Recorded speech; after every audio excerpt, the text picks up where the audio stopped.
तो स्टूडेंट्स अगला हमें क्वेश्चन दिया हुआ है in cyclic quadrilateral ABCD angle BCP equal to 110 degree, angle ADQ equal to 95 degree. What is the value of angle A plus angle B। Angle A और angle B की आपको value निकालनी है। आप इसे ध्यान से देखेंगे कि हमारे पास दिया हुआ है एंगल BCP प्लस में angle BCD equal to 180 degree. क्यों होगा? देखिए, एक स्ट्रेट लाइन पर ये एंगल प्लस में ये एंगल दोनों का सम 180 होता है। तो यहाँ पर हम इसे लिखेंगे रीजन लीनियर पेयर। तो यहाँ पर हमारे पास BCP कितना दे रखा है? BCP हमें 110 दे रखा है प्लस में angle BCD equal to 180।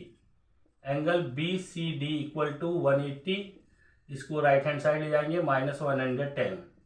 Angle BCD equal to आपका 70 डिग्री आ गया। अब हम इसके बाद क्या करेंगे, यही स्टेप इस साइड में देखिए, यानी कि एंगल ADQ प्लस में angle ADC equal to 180 degree. यहाँ भी एक लीनियर पेयर फॉर्म कर रहा है, यानी कि दिस प्लस दिस एक स्ट्रेट लाइन पर है तो 180 होगा। ADQ आपको 95 गिवन है और एंगल ADC इक्वल टू 180। हमें एंगल ADC निकालना है तो 180 और हमारे पास आ जाएगा 95, इधर से माइनस हो जाएगा तो यहाँ पर आ जाएगा angle ADC equal to 85 degree. तो ये हमारे पास दो वैल्यूज आ गई। अब हम क्या करेंगे, आपके पास ये एक साइक्लिक क्वाड्रिलेटरल से पूरा ABCD, यानी कि इन साइक्लिक क्वाड्रिलेटरल ABCD, यहाँ पर देखिए एंगल A प्लस में एंगल B, यानी कि एंगल A और एंगल B, A और B प्लस में एंगल ये वाला ACD प्लस में एंगल ACD प्लस में ये वाला एंगल BCD, एंगल BCD, इसकी वैल्यू होती है 360 डिग्री। यानी कि जितने भी 4 एंगल्स होते हैं साइक्लिक क्वाड्रिलेटरल्स के, उसकी चारों एंगल्स का सम, यानी कि 4 एंगल्स सम का जो होता है वो 360 होता है। हमें तो एंगल A प्लस में एंगल B ये दिया नहीं है हमें, तो यहाँ लिखेंगे एंगल B प्लस में ACD हमने निकाला है 85 डिग्री और इसका की वैल्यू निकालनी है BCD की 70 डिग्री इक्वल टू 360।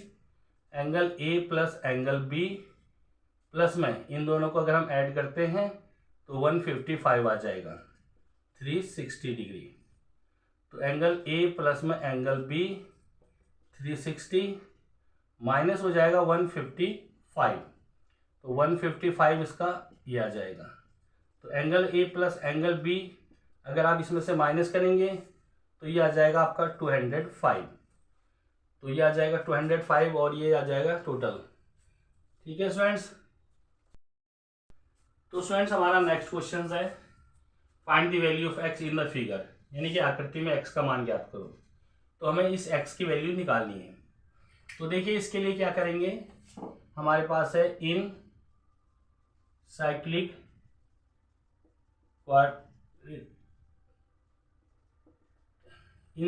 क्वाड्रिलेटरल्स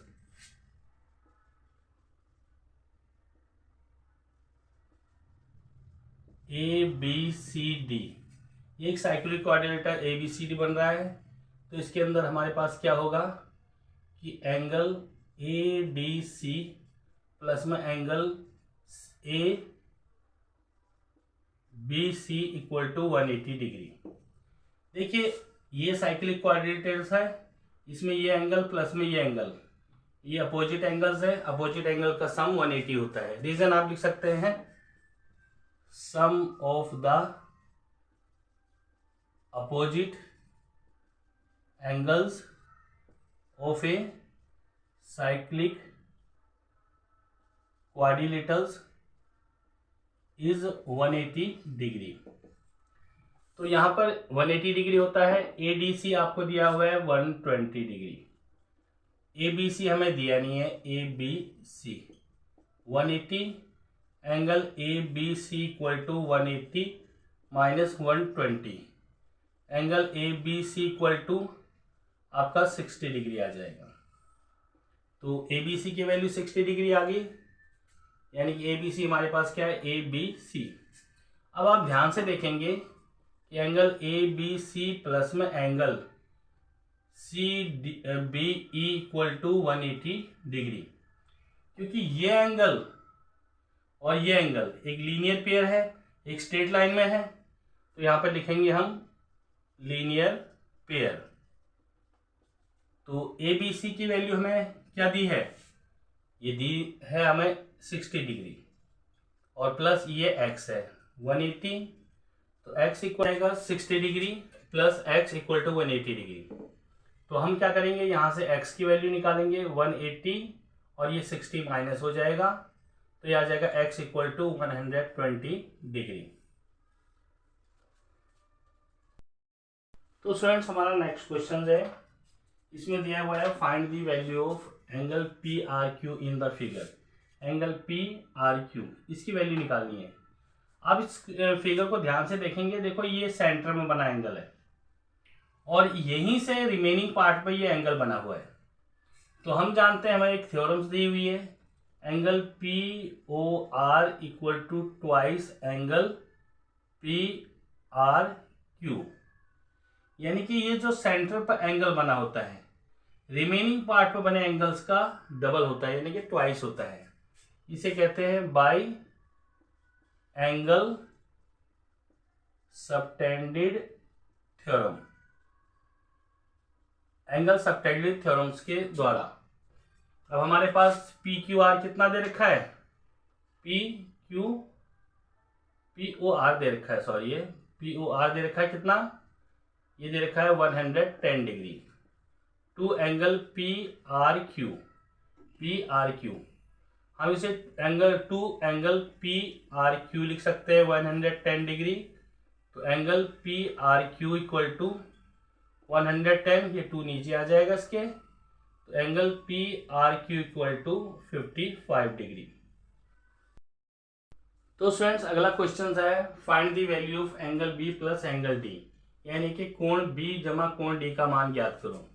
आप यहाँ पर ध्यान से देखेंगे इस फिगर को, तो आप देखेंगे कि एंगल इसमें ये सेंटर से गुजर रहा है, यानी कि यहाँ पर ये एंगल जो बना है angle A B C equal to 90 degree. क्यों 90 डिग्री है, क्योंकि ये सेमी सर्कल पर बना, ये है सेमी सर्कल पर बना जो एंगल्स होता है वो 90 डिग्री का होता है। तो यहाँ पर इसका रीजन लिख देंगे सेमी सर्कल, यानी कि जो एंगल बनता है सेमी सर्कल पर वो हमेशा 90 डिग्री का होता है। तो ऐसे ही नीचे भी बना हुआ है angle A D C equal to 90 degree, इसका भी रीजन वही है, सेमी सर्कल पर बना है, नीचे की तरफ ये आधे अर्थवृत्त पर बना हुआ ये एंगल है ये वाला। तो इसको हम क्या कर सकते हैं, ये फर्स्ट इक्वेशन आ गई, ये second equation, adding first and second. तो angle A B C plus में angle A D C equal to 90 plus 90। तो angle A B C plus में angle A D C equal to 180 degree. A B C को क्या लिख सकते हैं हम, ए बी सी यानी कि एंगल बी, और ए डी सी को क्या लिख सकते हैं, ए डी सी को angle D equal to 180 degree. यही हमें पूछा है इसने। तो स्टूडेंट्स अगला हमारा क्वेश्चन आ गया, तो इसमें आपको निकालना है कि find the value of A C D in the figure, यानी कि आकृति में ए सी डी का मान ज्ञात करो। आप इसमें ध्यान से देखेंगे कि जो ये लाइन है ए बी यानी कि कोड है, इस पर ये एंगल भी बना हुआ है और ये एंगल भी बना हुआ है। दूसरा देखिए इसमें एक ट्रायंगल फॉर्म करता है, ट्रायंगल के 2 साइड्स हमें गिवन है, यानी कि यहाँ लिखेंगे in triangle A B D, इस ट्रायंगल में एंगल डी प्लस में एंगल डी को हम क्या लिख सकते हैं, इसको लिख सकते हैं एंगल ए डी बी। और इस एंगल को लिखेंगे angle B A D, plus में इस एंगल को क्या लिखेंगे, angle A B D equal to 180 degree. Reason मैंने इतनी बार लिखवाया, अब तो आपको समझ आ गया होगा कि sum of the three angle of a triangle is 180 degree होता है। ठीक है, 180 होता है। तो यहाँ पर हमें दे रखा है angle B A D, B A D की वैल्यू क्या है 60 degree, angle B A D की है 60 डिग्री, और ए डी बी की, ए डी बी ये हमें दी नहीं है, तो एंगल ए डी बी, और ए बी डी की क्या है, ए बी डी की वैल्यू दे रखी है 50, तो ये आ जाएगा 180। Angle A D B plus में इसका आ जाएगा 110 degree equal to 180। Angle A D B equal to 180 minus 110 degree, angle A D B हमारे पास आ जाएगा 70 डिग्री। तो ए डी बी की वैल्यू 70 डिग्री आ गई। अब हमें तो वैल्यू निकालनी है किस चीज की, ए सी डी की, ए सी बी है, सॉरी यहाँ पर ए सी बी की वैल्यू निकालनी है, ए सी बी यानी कि इसकी वैल्यू निकालनी है।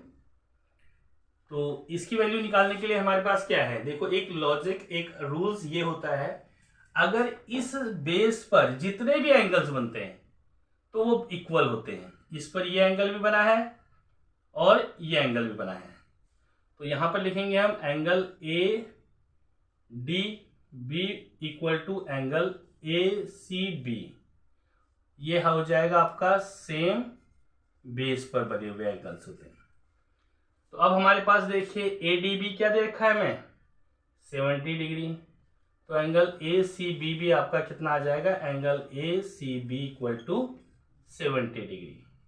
और यही आपसे पूछा था कि ए सी बी की वैल्यू बताइए।